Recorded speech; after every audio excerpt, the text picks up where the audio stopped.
And we're here to talk about the First Street East mixed-use project. It's on First Street East, and it's across from Hughes Field.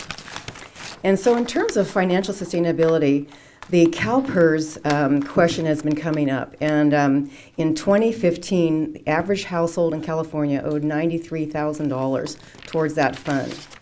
It has now come closer to home in that there was an article by Ken Churchill in the Press Democrat earlier in this year, and he said that everyone can expect about to triple, have their CalPERS expenses tripled in the next 8 years. So I'm not exactly sure. Maybe you guys have plenty of backup revenue, but these is the source of discretionary revenue, and it is basically property taxes, sales taxes, and then TOT. Those are the major sources, and then Measure J. So these would be the places if you want to add revenue to help cover that CalPERS cost. And this is one of the key slides. It's one of the slides I showed you last week. And basically, there's a company called Urban3 from the East Coast.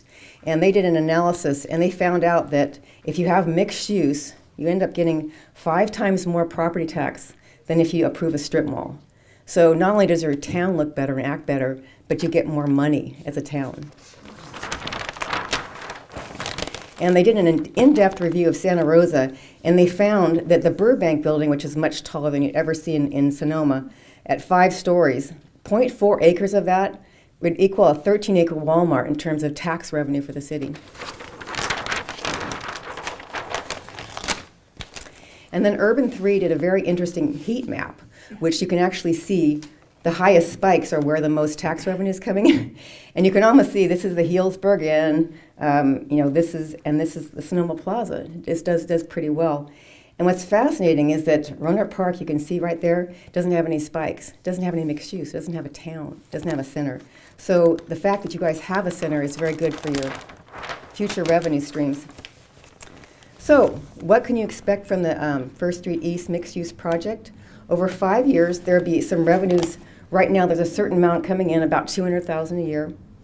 And over time, you could expect to have additional funding coming in from residential and then the inn. And some of it would also go to the Sonoma Valley School District. So you can see that all these different sources together add up to just about $1 million a year over the next 5 years, which is significant and could really help you if you need to address the CalPERS issues.